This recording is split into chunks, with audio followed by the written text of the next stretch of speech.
अल्हम्दुलिल्लाह for everything, बहुत खुश हूँ क्योंकि इस दुनिया में किसी से उम्मीद नहीं रखता, उम्मीद रखता हूँ सिर्फ अल्लाह से। Oh Allah the Almighty। দেখতে দেখতে 2024 সালটাও শেষের দিকে। আমি এখনো নিজেকে প্রতিষ্ঠিত করতে পারলাম না। জানি না আর কত বছর পরে আমি হাসি ফুটাতে পারবো পরিবারের মুখে।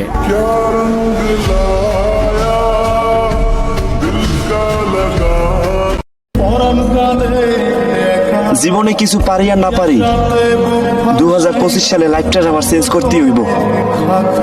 2025 সালে নতুন এক আমিকে দেখবা।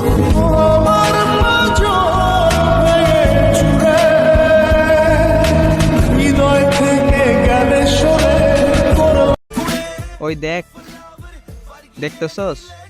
হাও দেখতেই থাক।